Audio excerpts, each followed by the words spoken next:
Ustadz, apakah mohon maaf ya, mungkin tulisannya baik, cuman saya yang belum bisa baca ya.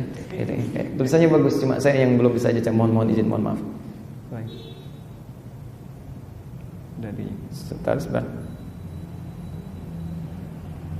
Ustadz, apakah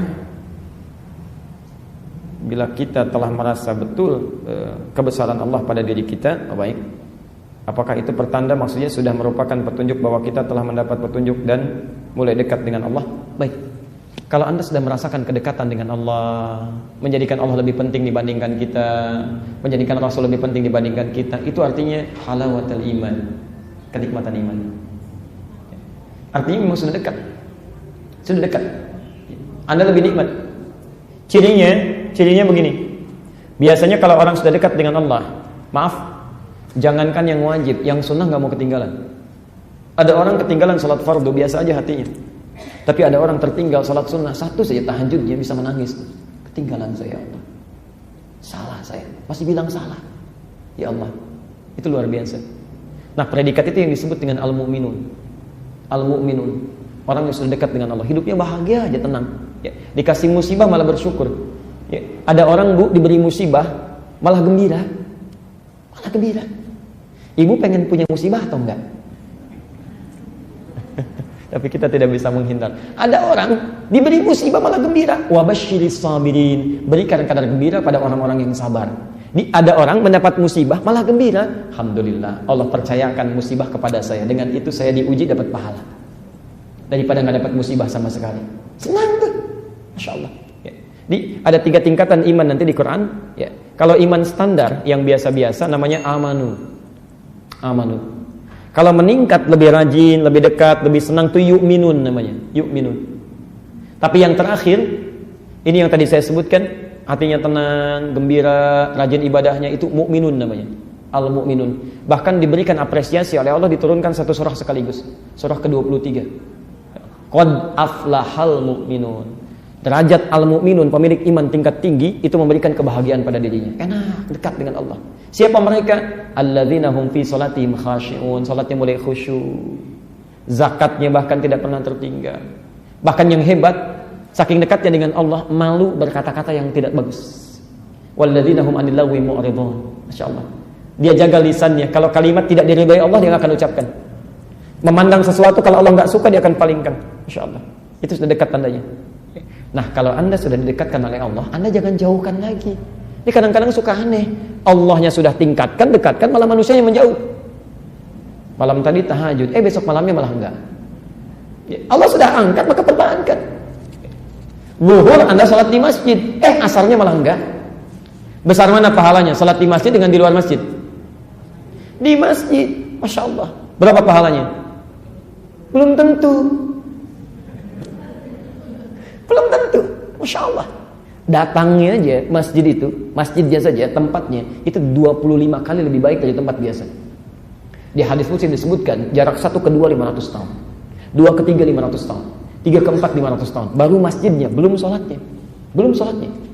Anda masuk melangkahkan kaki kanan, Allahumma ftah li abwaaba rahmatik, pahala lagi. Anda sholat tahiyatul masjid, pahala lagi. Anda niatkan duduknya i'tikaf, pahala lagi. Masya Allah. Anda sholat berjamaah, dapat 27 derajat lagi. Anda zikir, pahala lagi. Karena saat masuk ke masjid, masjid itu kan semua kondisinya diarahkan kepada ibadah ya. Kalau Anda sholat di tempat biasa, godaannya banyak ya. Makanya iktikaf di masjid, bukan di rumah ya. Anda di rumah banyak tantangannya, Bu. Lihat TV, nonton lagi. TV dimatikan, majalah ada. Majalah dimatikan, status belum diupdate. Ini masalah. Anda ke masjid yang dilihat mushaf ya. Begitu Anda mau tiduran, yang lain gak ada yang tidur ya. Maksa tiduran, begitu begini diralang tidur di dalam masjid, keluar. Masya Allah. Semuanya terkondisikan ya. Jadi kalau Allah sudah dekatkan, Anda jangan jauhkan kembali. Untuk perempuan, ibu boleh ke masjid dengan 3 syarat. Ya. Yang pertama adalah aman, ada tempat di masjidnya yang dikhususkan bagi perempuan, satu. Yang kedua, terjauh dari fitnah dalam keberangkatannya sampai dia hadirnya ke masjid. Ya, tidak jauh dari fitnah itu berarti ibu diketahui oleh suami ya, berangkat misalnya, fitnah godaan sehingga ada di jalan yang ganggu. Cuma penampilan ketika datang itu pun menimbulkan fitnah. pakaian yang tidak baik dan sebagainya. Yang ketiga adalah tidak adanya kewajiban di rumah yang mengharuskan ibu tinggal di rumah tidak ke masjid. Ada anak yang harus dirawat, bahkan ada yang harus disusui dan sebagainya, misal ya, maka di rumah lebih utama. Saat perempuan mendapati 3 hal, satu di antara 3 itu, dia sholat di rumah, pahalanya sama dengan ke masjid. Pahalanya sama dengan di masjid ya. Jadi tolong ilmunya dibahas dulu sehingga tidak melahirkan sifat pesimisme. Ya laki-laki banyak pahalanya, saya enggak. Ada di zaman Nabi itu perempuan Ansor datang pada Nabi mengatakan, ya Rasulullah, enaknya jadi laki-laki katanya. Kata Nabi, 5, kenapa? Enak, mau jihad gak ada batas, mau haji gak usah ada mahram, ke masjid bisa kapan saja. Kami perempuan bagaimana?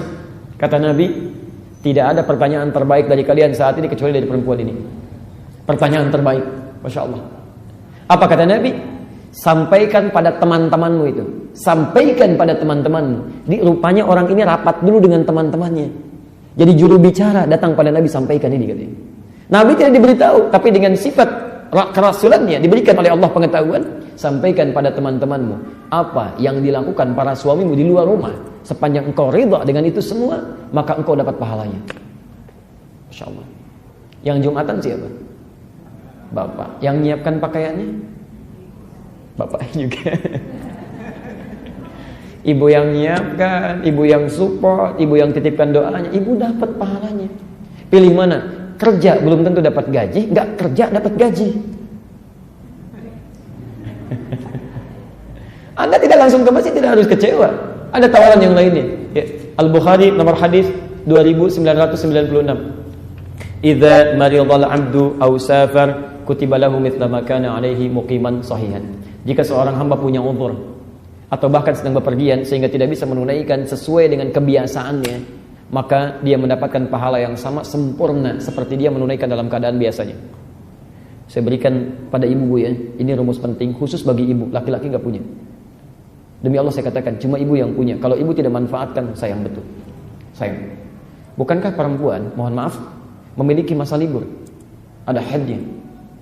Kalau ibu pahami rumus ini, ya kata Nabi, seorang yang melakukan kebiasaan baik, kemudian ada uzur tertentu kebiasaannya tidak bisa dilakukan, dia tetap dapat pahala yang sama.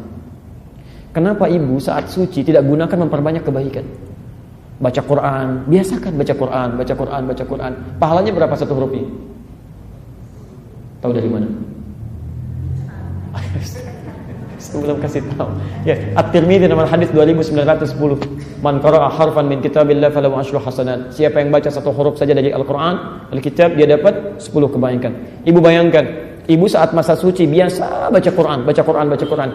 Begitu masuk masa haid tidak baca Quran, pahalanya tetap dapat. Tetap dapat. Perempuan ketika sedang tidak sholat, itu pahala sholatnya diberikan. Kalau dia biasa sholat, maka bagaimana dengan orang yang biasa tahajud, sholat sunnahnya dikerjakan, amalannya dikerjakan. Ketika dia istirahat dalam liburnya, pahalanya tetap diberikan. Insya Allah. Maka rugi bagi seorang perempuan ketika dalam masa sucinya tidak bisa memperbanyak amal soleh. Rugi. Begitu tidak sholat, sedang libur, alhamdulillah ujungnya kita dapat pahala walaupun nggak sholat, belum tentu. Kalau nggak pernah dilakukan. Mohon izin kalau tidak bisa dibacakan semua ya. Saya 2:30 harus berangkat ya, pelan-pelan. Saya baru landing kemarin dari Auckland, kemudian langsung nyambung lagi, langsung ke Lampung. Tadi baru landing dari Lampung, jadi diikuti lagi. Ini saya masih harus berada di satu tempat setelah ini ya. Jadi saya baca satu dulu, kemudian kita jawab, yang lainnya kita simpan ya. Kita bertemu kemudian. Waalaikumsalam warahmatullahi wabarakatuh. Apakah apabila kita mempunyai harta misalnya rumah yang tidak ditempati atau sekali-kali saja tempati, apakah berdosa? Bagaimana sebaiknya memaksimalkan harta benda yang nganggur? Masya Allah, orang cari pekerjaan nganggur, nah ini rumahnya nganggur ya. Baik, ada kekhususan di rumah karena anak kami belum mampu secara umur, tapi ada investasi dunianya. Pelan-pelan. Ibu bapak punya aset dunia, tidak salah. Silahkan. Yang salah itu 2. 1, berusaha mendapatkan sesuatu cuma untuk memenuhi keinginan saja, tidak dalam kebutuhan. Itu keliru. Biasanya keinginan itu sumbernya dari nafsu, kebutuhan sumbernya dari takwa. Ingat betul ya, ingat betul. Kalau cuma ingin itu nafsu. Nah, oleh Quran diberikan isyarat, kalau Anda ingin mendapatkan sesuatu, maka yang terbaik Yang terbaik, landasan keperluan itu didasarkan pada kebutuhan, bukan keinginan. Itu lebih tepat. Anda beli nggak dosa memang, nggak dosa. Cuma kalau Anda tidak gunakan, sayang. Anda investasikan pada sesuatu yang tidak tepat. Maka ketika Anda ingin beli baju misalnya, ya, asas takwa kebutuhan itu menunjukkan kepada Anda, baju ini saya pengen beli, butuh nggak? Mau dipakai apa? Ya. Kalau cuma ingin saya beli, cuma diliatin aja, begitu buka lemari pakaian dilihat, puas karena masih ada. Puas aja gitu. Cuma nggak pakai, sayang. Ya. Sesuatu yang dipuasi karena tidak digunakan itu nafsu tandanya. Nafsu. Ya. Coba cek lagi. Termasuk ketika Anda inginkan rumah, coba cek keperluannya apa. Investasi untuk anak boleh, silakan. Tapi ketika Anda dapatkan itu harus jalan juga dengan perawatan. Silakan gunakan. Barangkali sambil menunggu Anda gunakan untuk rumah tahfidz. Ya. Anda rawat, fungsikan ruangannya dengan baik, gunakan untuk ibadah, lebih terpakai daripada Anda diamkan. Bisa, ya. Salah tidak, tapi Anda punya konsekuensi untuk bisa merawatnya. Sayang kalau tidak digunakan, setannya banyak. Saya katakan setannya banyak, karena ada satu setan khusus yang menunggui ruangan yang kosong. Ya. Namanya Dasim, perempuannya Dasimah, ya. Perempuannya Dasimah, Masya Allah. Baik. Dasim itu salah satu tugasnya menempati ruang kosong. Jadi kalau Anda masuk ke satu ruangan, misal itu kata Nabi, setan sudah masuk. Jadi Anda keluar ke sini, meninggalkan kamar misalnya, setan masuk ke sini. Nah, caranya ketika Anda masuk, bila ingin mengusir setan itu, Anda ucapkan Assalamualaikum. Maka setan berkata pada temannya, kita tidak punya tempat menetap di sini. Pada temannya, artinya setannya tidak hanya satu. Pada temannya. Nanti lain waktu kita bahas ya. Begitu masuk kepada ayat setan, kita bahas nama-nama setan. Ya. Ada setan rumah namanya Dasim, setan menggoda orang salat namanya Khanzab, setan mall, setan pasar namanya Misut. Ada, ya. Macam-macam itu.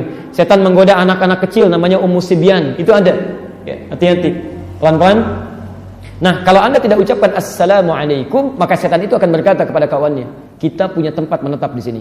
Kata Nabi, seorang yang punya rumah membangun ruangan, pertamanya untuk kepala keluarganya, keduanya untuk istrinya, ketiganya untuk anaknya, ya, selanjutnya untuk setan. Maksudnya apa? Maksudnya, kalau Anda membuat satu ruangan tidak jelas peruntukannya, setan yang masuk. Ya. Jadi jangan sampai Anda punya satu tempat yang kira-kira tidak digunakan dalam kebaikan. Jadi tidak salah dan tidak berdosa kecuali kalau menggunakannya pada hal-hal yang maksiat atau memiliki maaf sekali lagi, uangnya atau bahan-bahannya digunakan dalam keadaan yang tidak tepat atau diperoleh dengan cara yang haram, maka itu yang dosa. Saran saya, silakan misalnya Anda gunakan untuk kepentingan yang lebih baik. Pertama, gunakan untuk majlis ta'lim di situ, ya, setidaknya, atau gunakan untuk sementara rumah tahfidz sampai anak itu tumbuh dewasa dan bisa digunakan sebagai investasi yang terbaik. Semoga Allah memberikan kemuliaan, petunjuk kepada kita semua dan bisa menggunakan titipan-titipan Allah pada kebaikan yang diridhoinya.